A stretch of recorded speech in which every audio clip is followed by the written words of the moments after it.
Okay guys, Wala ito. nang shading ng alas 9. Andito na tayo sa Cebu. Okay, natapos na tayo sa Iloilo. At hindi ko alam kung paano i-vlog to kasi masyadong malayo yung source nila. Siguro magna-narration na lang tayo sa drone. Pero ito na yung ano, ito na yung pinaka ano natin, performance ng solar submersible na in-install natin. Ayan. Ano yan? Umabot siya ng almost 700 meter. Ang layo simula doon sa ilog. Sa ilog sila kumukuha. Okay, tapos 700 meter halos yung ano. Almost. Kasi sigo 100 meter. 6 na 100 meter nakadugtong, tsaka may parang almost 50 yata na ano. So 650 to 700 meter yung ano, yung pipe natin. Okay, so samahan nyo ako, punta tayo doon. Tignan natin yung solar panel, tsaka kung saan yung ilog na pinatay muna nila. Punta tayo doon sa solar panel, tsaka doon sa ilog. Pero hindi na natin mabibideo yung pagpunta doon kasi mahaba, tsaka hihingalin ako, hindi ako makapagsalita. Siguro sa drone na lang. Sa drone na lang natin makikita yung kung nasaan ito, kung nasaan din yung solar panel, tsaka kung nasaan banda yung ano, yung ilog nila. Pero ang next clip natin is pupunta na tayo dun sa ano, sa solar panel. Okay, tara. Okay, so dito tayo mag-uumpisa. Yung lumalabas na tubig kanina is nandyan somewhere sa may bandang kanan, malapit sa may bubong. Diyan pinapapunta yung tubig. So ayun, papuntahin na natin yung drone dun sa solar panel. Ayan, sa nakikita nyo talagang mapuno yung lugar, no?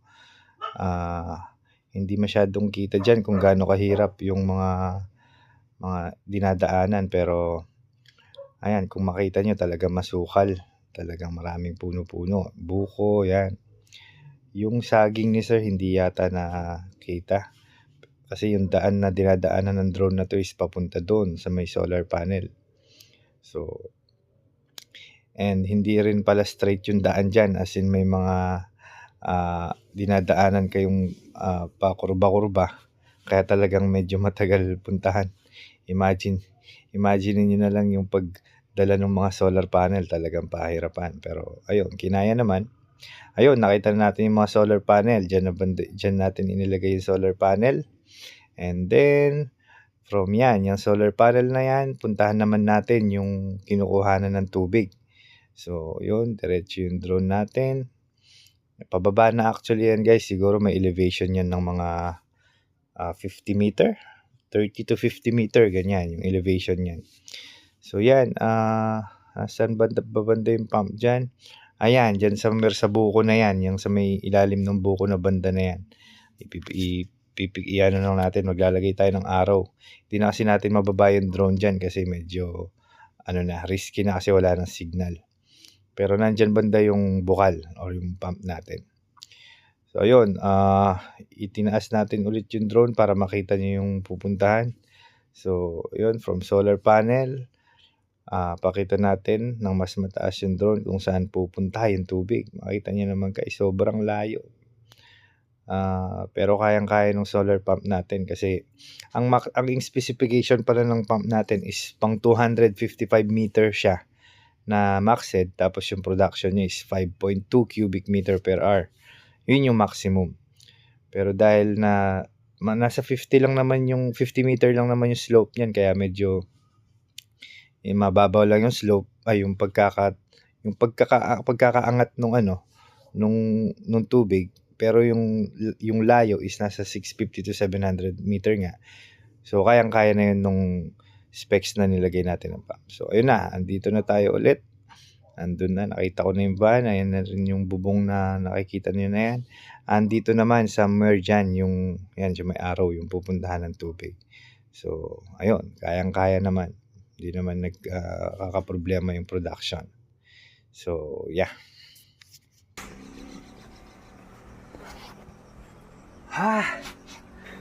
Okay, karating din tayo. So dun sa video natin kanina kung saan lumalabas yung tubig, papunta dito sa solar panel is nasa 500 meter yon.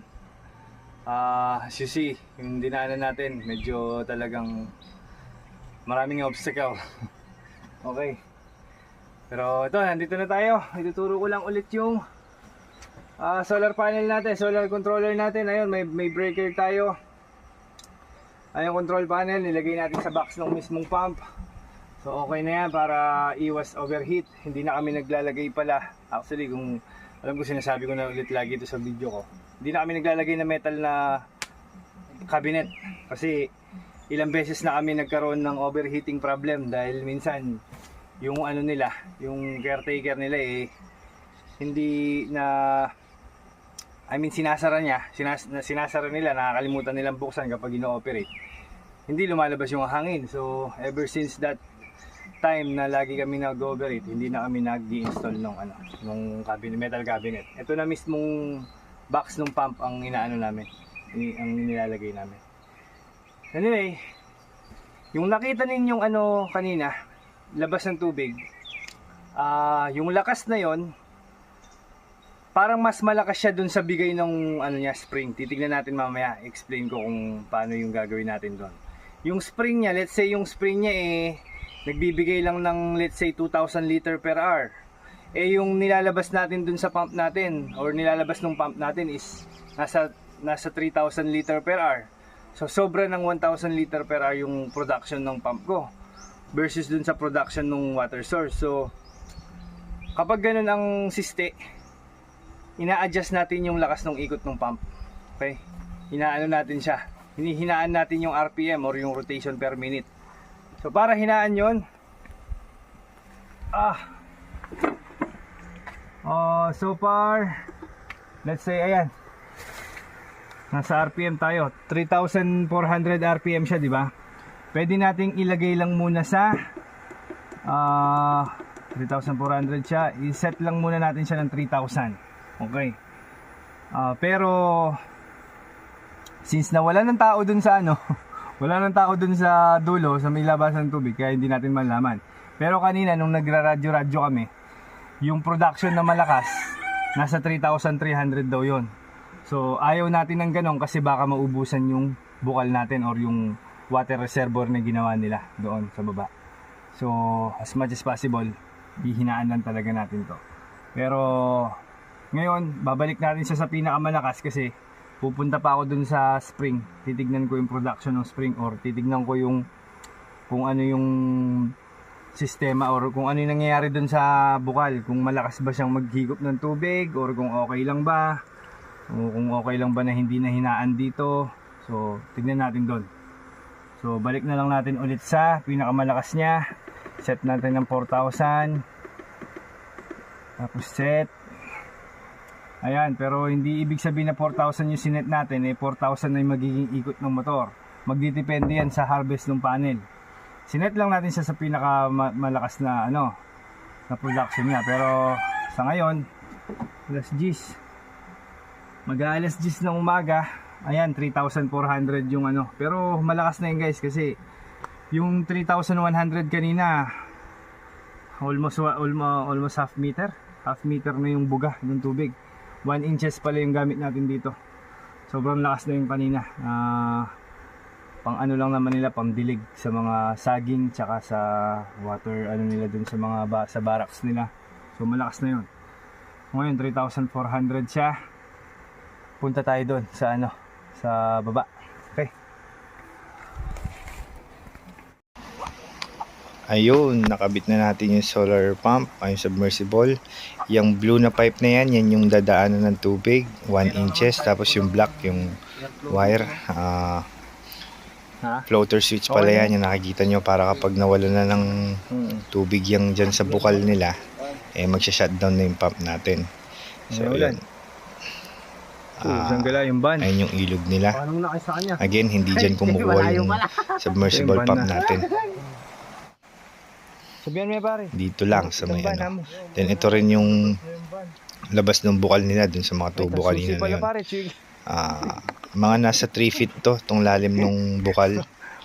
Na-testing namin, okay naman, hindi naman nawawala ng tubig kahit na 3 hours na. hindi naman niya totally na-drain tong bukal kasi ang production nung pump natin is nasa 3,000 per hour. Ayan yung pump natin, yung submersible pump natin nakahiga para kasi kapag nakataas mag-alanganin na yung yung pwesto nung pipe niya, kaya pinahiga na lang natin, which is okay lang naman yun. So yun, hindi naman nawawala ng tubig, which is good. Alin? Ayan, yan yung pipe na pupunta doon sa kaninang video na nasa 650 to 700 meter. Okay, so after ilang days pre? 10 days? 10. After 10 days, natapos din tayo. So ayun, time check 3:20. Wala talaga tayong araw, sobrang kulimlim. Nakakatapos lang actually umulan ng malakas. Buti tumigil na at para makauwi na kami. Pero ayun, okay na okay yung natin dito. Success naman yung in-install natin. And wala na silang problema ngayon sa tubig. Ngayon, ano pa ba? I think nasabi ko na lahat. Wala na lang akong pwersa pa eh. Hindi ko na yung i-vlog natin pa eh. Ano pa ba? So ayun, yung mga gusto magpa-install na malalayo sa amin, sa Tarlac kami again.